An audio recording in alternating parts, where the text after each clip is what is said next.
नमस्कार। आज हम कर रहे हैं बोल्जन ऑफ वाइट-स्ट्रास प्रमेय। तो प्रमेय नंबर 3.11 स्टेटमेंट है कि प्रत्येक परिबद्ध अनुक्रम का एक अभिसारी उपानुक्रम होता है। तो हमें सिद्ध करना है कि प्रत्येक अभिसारी अनुक्रम का प्रत्येक परिबद्ध अनुक्रम का एक अभिसारी उपानुक्रम होता है। ठीक है, तो सबसे पहले हम लोग एक परिबद्ध अनुक्रम ले लेते हैं। तो मान लिया कि सपोज xn एक परिबद्ध अनुक्रम है। माना xn एक परिबद्ध अनुक्रम है। माना xn एक परिबद्ध अनुक्रम है। ठीक है, मान लिया कि जो अनुक्रम है xn ये एक परिबद्ध अनुक्रम है। अब xn अगर परिबद्ध अनुक्रम है तो हम सिद्ध करेंगे कि इसका एक अभिसारी उपानुक्रम विद्यमान होता है। अब परिबद्ध अनुक्रम है तो इसके लिए दो स्थितियां यहाँ संभव है। हो सकता है इसका परिसर परिमित हो सकता है इसका परिसर अपरिमित हो। तो अब यहाँ दो स्थितियां संभव है। अब इसके परिसर के लिए दो स्थितियां संभव है। परिसर के लिए दो स्थितियां संभव है। अब वो दो स्थितियां क्या हो सकती हैं, देखिए। नंबर फर्स्ट कि परिसर परिमित है। यदि परिसर परिमित हो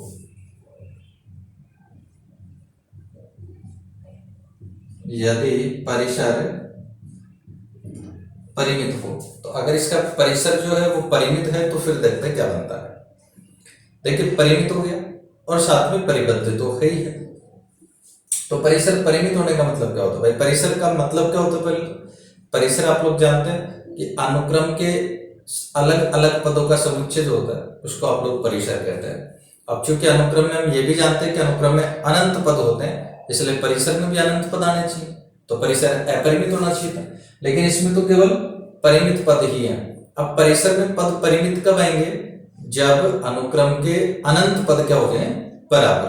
क्योंकि अनंत पद जब बराबर हो जाएंगे तो वो अनंत मिलकर के एक ही पद बन जाएगा फिर परिसर में। तो परिसर से परिमित होने का मतलब अनुक्रम के अनंत पदों का जो मान है वो कैसा होगा? समान होगा। तो इसका मतलब ये हुआ कि अनुक्रम के अनंत पदों का मान समान है। अनुक्रम के अनंत पदों का मान समान है और सपोज वो समान जो मान है वो अपन ने यहां मान लिया अल्फा है। तो इसलिए अनुक्रम के अनंत पदों का मान समान अल्फा है। इसलिए अब आप बनाएंगे उसका एक उपानुक्रम और उस उपानुक्रम में एक कितने बार आ जाएगा? अनंत बार, क्योंकि अनंत पदों का मान है अल्फा। इसलिए xn का उपानुक्रम बनाने पर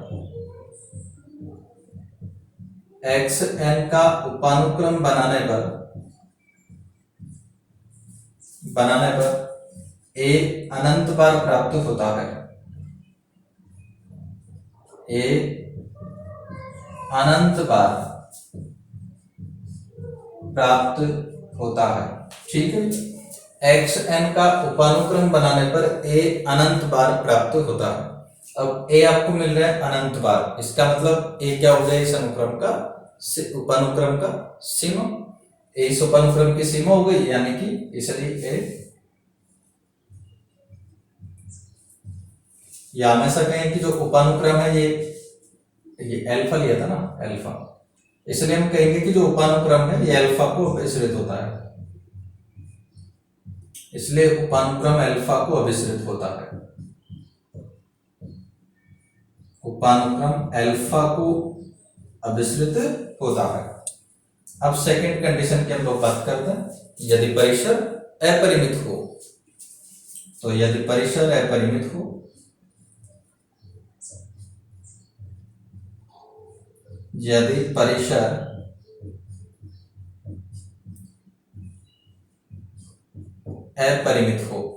अब बात करेंगे जब परिसर अपरिमित होगा तो क्या बनेगा। अब परिसर अगर अपरिमित है तो देखिएगा अपने को ये तो पता है कि लेकिन परिबद्ध भी है, इसलिए अनुक्रम एक्स एन का परिसर, अनुक्रम एक्स एन का परिसर परिबद्ध तो हुई और अपरिमित है, तो परिसर परिबद्ध तथा अपरिमित है, परिबद्ध तथा अपरिमित है। ठीक है, अनुक्रम एक्स एन का परिसर परिबद्ध तथा अपरिमित है, और परिसर मतलब है तो समुच्चय, और कोई भी समुच्चय जो परिबद्ध भी हो अपरिमित हो उसका कम से कम एक सीमा बिंदु अवश्य विद्यमान होता है। हमने अनुक्रम का नहीं कहा, समुच्चय का कहा है कि कोई भी समुच्चय अगर परिमित हो और परिबद्ध हो तो उस समुच्चय का कम से कम एक सीमा बिंदु अवश्य विद्यमान है। तो परिसर सपोज मैं ई से रिप्रेजेंट कर लेता हूं परिसर को, ई को, इसलिए ई का कम से कम एक सीमा बिंदु अवश्य विद्यमान है, ई का कम से कम एक सीमा बिंदु अवश्य विद्यमान है, कम से कम एक सीमा बिंदु अवश्य विद्यमान है। ठीक है, ई का कम से कम एक सीमा बिंदु अवश्य विद्यमान होगा अगर ई परिबद्ध भी है और अपरिबद्ध भी है। अब ई का जो कम से कम एक सीमा बिंदु अवश्य है तो मान लिया कि इसका सीमा बिंदु अल्फा है, तो माना ई का सीमा बिंदु अल्फा है, माना ई का सीमा बिंदु अल्फा है, तो ई का सीमा बिंदु अपन ने ले लिया यहां अल्फा। ठीक है, अब ई का सीमा बिंदु अल्फा है, इसका मतलब अल्फा का प्रत्येक एप्सिलॉन प्रतिवेश इसके अनुक्रम के अनंत पदों को अंतर्विष्ट करेगा, इसलिए अल्फा का प्रत्येक एप्सिलॉन प्रतिवेश, प्रत्येक एप्सिलॉन प्रतिवेश, और अल्फा का जो एप्सिलॉन प्रतिवेश है उसको अपन लिखते हैं alpha minus epsilon to alpha plus epsilon, अनुक्रम के अनंत पदों को अंतर्विष्ट करेगा, अनुक्रम के अनंत पदों को, अनुक्रम के अनंत पदों को आविष्ट करेगा, अनंत पदों को आविष्ट करेगा। ठीक है ना भाई, अल्फा का ई, अल्फा हो गया ई का सीमा बिंदु, और सीमा बिंदु है इसका मतलब अल्फा का प्रत्येक एप्सिलॉन प्रतिवेश alpha minus epsilon to alpha plus epsilon अनुक्रम के अनंत पदों को आविष्ट करेगा। अब ये इसके आविष्ट पदों, अनंत पदों को आविष्ट कर रहा है। अब देखो जो एप्सिलॉन है कोई भी धनात्मक संख्या हो सकती है, तो सपोज एप्सिलॉन इक्वल टू 1 ले लें अपन, तो क्या बनेगा, एप्सिलॉन इक्वल टू 1 लेने पर प्रतिवेश एप्सिलॉन का वैल्यू 1 कर देंगे तो प्रतिवेश हो जाएगा अल्फा माइनस 1 से अल्फा प्लस 1, अनुक्रम के अनंत पदों को आविष्ट करेगा, अनुक्रम के अनंत पदों को आविष्ट करेगा, अनुक्रम के अनंत पदों को आविष्ट करेगा, अनुक्रम के अनंत पदों को आविष्ट करेगा। ठीक है, एप्सिलॉन इक्वल टू 1 लेने पर प्रतिवेश alpha minus 1 to alpha plus 1 अनुक्रम के अनंत पदों को आविष्ट करेगा। अब यानी कि इसके अंदर अनुक्रम के अनंत पद विद्यमान है, उन अनंत में से कोई भी एक पद हम लोग यहां पर ले लेते हैं, तो माना एक्स v1 जो भी इसमें से एक पद लिया है वो सब उसको अपन ने एक्स v1 से यहां रिप्रेजेंट कर लिया है, तो x v1 belongs to alpha minus 1 to alpha plus 1। ठीक है, इसमें से कोई भी एक पद आपने ले लिया और वो पद यहां हमने एक्स v1 को ले लिया। इसके बाद में एप्सिलॉन तो कोई भी धनात्मक संख्या हो सकती है, सपोज एप्सिलॉन को अपन 1/2 ले लेते हैं, तो पुनः एप्सिलॉन इक्वल टू 1/2 लेने पर अब एप्सिलॉन को अगर 1/2 ले लेंगे तो प्रतिवेश देखते हैं अब क्या बनेगा। तो 1/2 लेंगे तो प्रतिवेश हो जाएगा अल्फा माइनस 1/2 से अल्फा प्लस 1/2, और यह अनुक्रम के अनंत पदों को आविष्ट करेगा। तो alpha equal to epsilon equal to 1/2 लेने पर प्रतिवेश अल्फा माइनस 1/2 से अल्फा प्लस 1/2 अनुक्रम के अनंत पदों को, अनुक्रम के अनंत पदों को आविष्ट करेगा,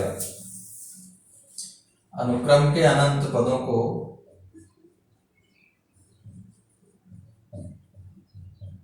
आविष्ट करेगा। ठीक है ना।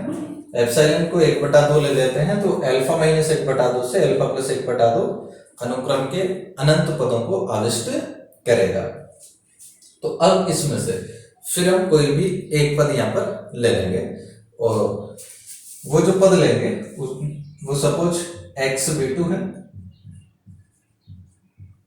x_v2 और बिलोंग्स टू अल्फा माइनस 1/2 से अल्फा प्लस 1/2।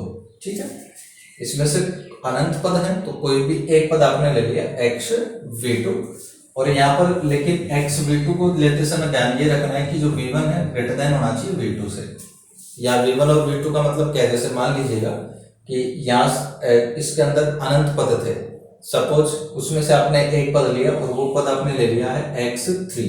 ठीक है, तो v1 का मान यहाँ पर हो गया 3। इसी प्रकार से इसके अंदर आपके पास में अनंत पद विद्यमान है, उसमें से कोई भी एक लेना है।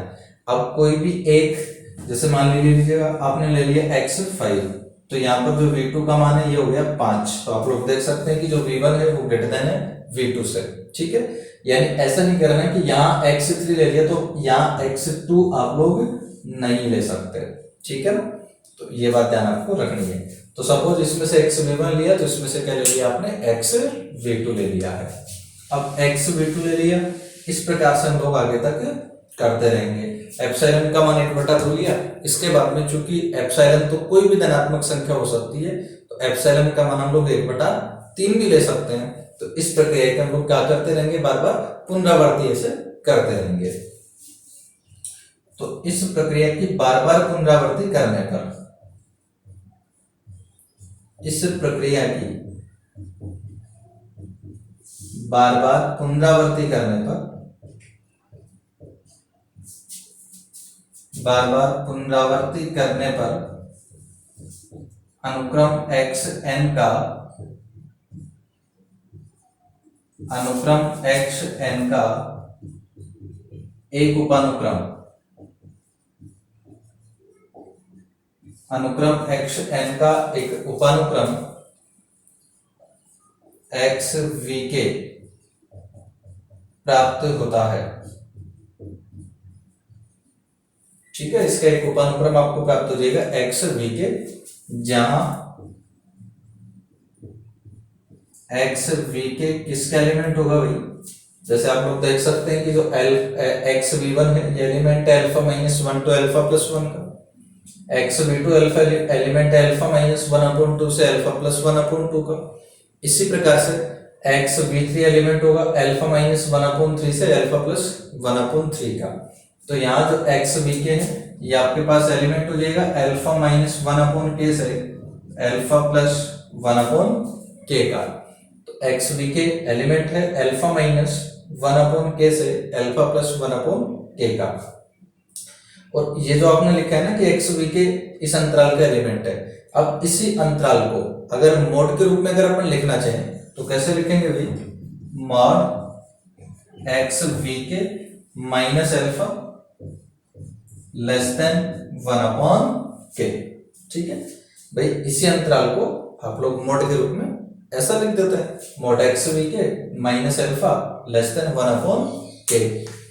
और अब देखिएगा अपने को बनाना है यहाँ से सीमा का डेफिनेशन। अब सीमा के डेफिनेशन में आप लोग क्या करते हैं कि mod xvk minus alpha less than epsilon आना चाहिए। तो यदि सपोज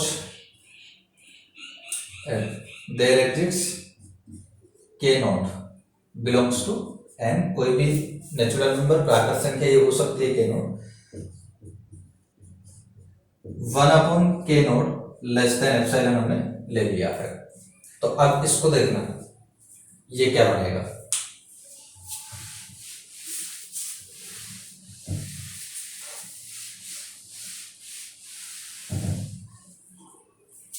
ठीक है, इसको देखना मोड एक्स वी के minus alpha less than 1/k जो हमने लिखा था, इसको अगर अपन हल करेंगे तो ये हो जाएगा मोड एक्स वी के minus alpha less than 1/k।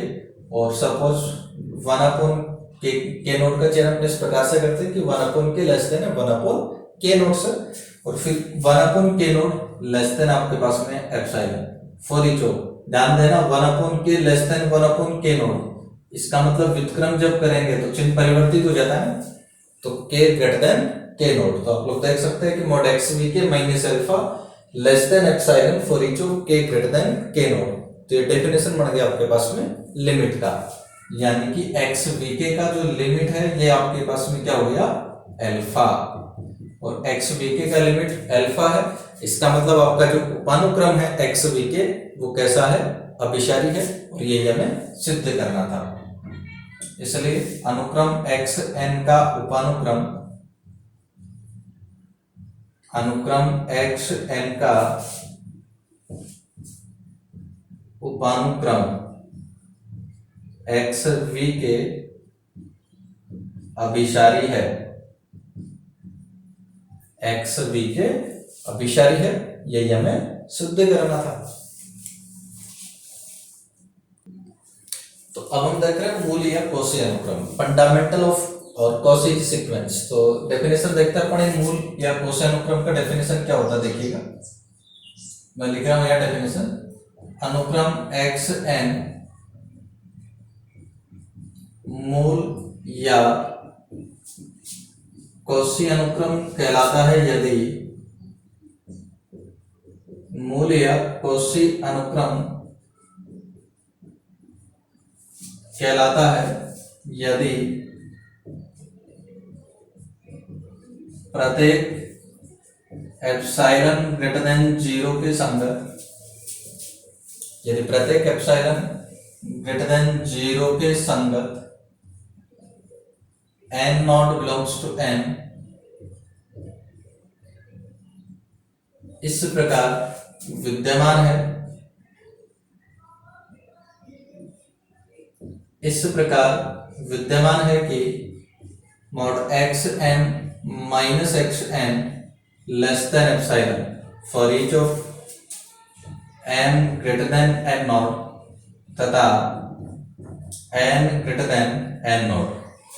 ठीक है, ये डेफिनेशन हो गया आपका मूल या कॉची अनुक्रम का, कि अनुक्रम एक्स एन मूल या कॉची अनुक्रम कहलाता है यदि प्रत्येक एप्सिलॉन ग्रेटर देन 0 के संगत n not belongs to n इस प्रकार विद्यमान है कि mod x n minus x n less than epsilon for each of n greater than n not तथा n greater than n not. ये आपका मूल या कॉची अनुक्रम का डेफिनेशन है।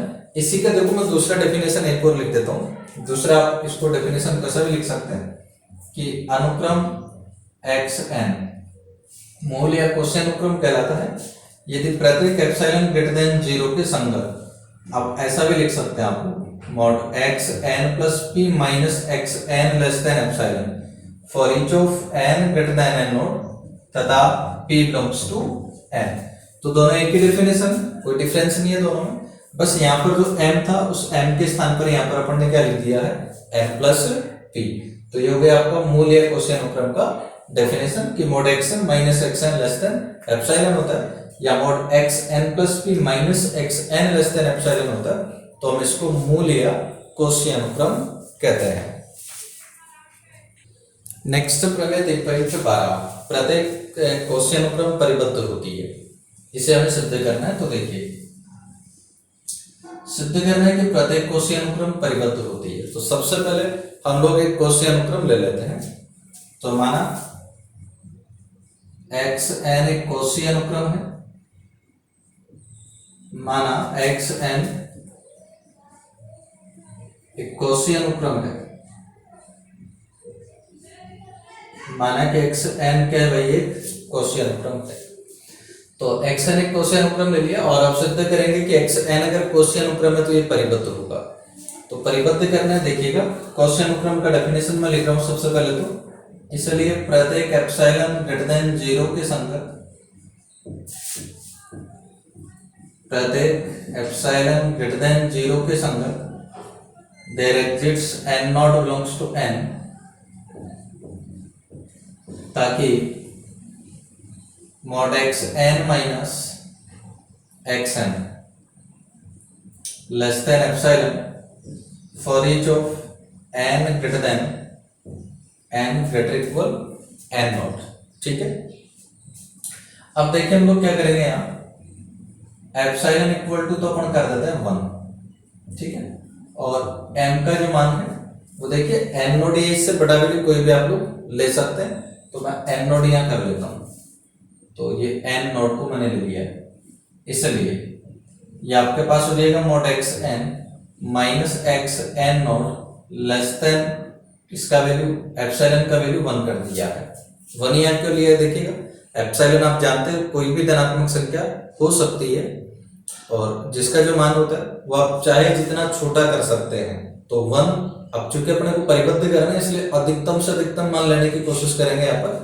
तो एप्सिलॉन का मैक्सिमम मान 1, एप्सिलॉन की अगर बात करें तो इसका जो मान 1 है ये भी एक्चुअल में बहुत ज्यादा बड़ा है, क्योंकि एप्सिलॉन के जो वैल्यू होते हैं वो बहुत छोटे लिए जाते हैं। जैसे मान लीजिएगा 0.1, 0.0 इस प्रकार के वैल्यू लिए जाते हैं एप्सिलॉन के, लेकिन अपने को चूंकि परिबद्ध के देखना है कि परिबद्ध है या नहीं, तो हम बड़े से बड़ा मान लेने की कोशिश करते हैं, इसलिए हमने एप्सिलॉन का बड़े से बड़ा मान लिया है 1। ठीक है, तो और अब चेक कर लेते हैं कि 1 पर अगर परिबद्ध हो जाएगा तो बाकी छोटे मानों के लिए तो अपने आप ही परिबद्ध हो जाएगा कोई।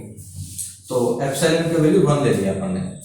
ठीक है, for each of n greater equal n naught. अब इसको हल करिएगा भाई, यहां से अगर अपन मापांक हटा लेते हैं, देखिएगा यहां से मापांक हटाएंगे तो क्या बन जाएगा, x n naught minus 1 less than x n less than x n naught plus 1 for each of n greater equal n naught. ठीक है, यानी कि इसको आप लोग देख सकते हैं, जैसे ही n का मान n नोड या इससे बड़ा है तो x n का जो मान है वो x n नोड माइनस 1 से बड़ा है, लेकिन x n नोड प्लस 1 से छोटा है। यानी कि आप कह सकते हैं कि जब भी n का मान n नोड या इससे बड़ा है तो अनुक्रम परिबद्ध आ रहा है, लेकिन अनुक्रम को परिबद्ध होने का मतलब तो n के प्रत्येक मान के लिए परिबद्ध होना चाहिए। यानी कि इसमें सारे मान आ गए, बस जो वैल्यू n नोड से छोटे हैं वो इसके अंदर शामिल नहीं हुए। तो अगर हम n नोड से छोटे मानों के लिए भी प्रूव कर दें कि उनके लिए भी परिबद्ध है, तो फिर अनुक्रम हमेशा क्या हो जाएगा, परिबद्ध हो जाएगा। तो अब n नोड से छोटे मानों की हम लोग चर्चा करेंगे। तो माना k1 equal to minimum of, देखो मिनिमम वैल्यू अभी जो जैसे ही n का मान n नोड या इससे बड़ा है तो उनका न्यूनतम मान आप देख सकते हैं x n नोड माइनस 1 है। तो एक तो मैं ले लेता हूं x n नोड माइनस 1, लेकिन ये जो वैल्यू है न्यूनतम कब है, जब n का मान n नोड या इससे बड़ा है। अब n नोड से छोटे मान जो है उनके लिए ये नहीं लागू होता, तो n नोड से छोटे मान सारे यहाँ पर लिख लीजिएगा। तो n नोड से जो छोटे आएंगे वो सब क्या आएंगे, x1 आ जाएगा, x2 आ जाएगा, x3 आ जाएगा, और n नोड तो नहीं आएगा क्योंकि n नोड तो यहाँ पर आ चुका है। तो n नोड से छोटा जो मान होगा ये आपके पास में अंतिम मान हो जाएगा x n नोड माइनस 1। अब इनमें से सभी में से जो भी छोटा उसको हमने क्या मान लिया है, k1, और जो मैक्सिमम है उसको k2 मान लेते हैं, मैक्सिमम ऑफ। तो देखो जैसे ही n का मान n नोड या इससे बड़ा है तब मैक्सिमम वैल्यू आपको ज्ञात है, यहाँ पर x n नोड प्लस 1 है, और छोटे मान लिख लीजिएगा n नोड से। तो छोटे मान लिखेंगे तो x1, x2, x3, x n node minus 1।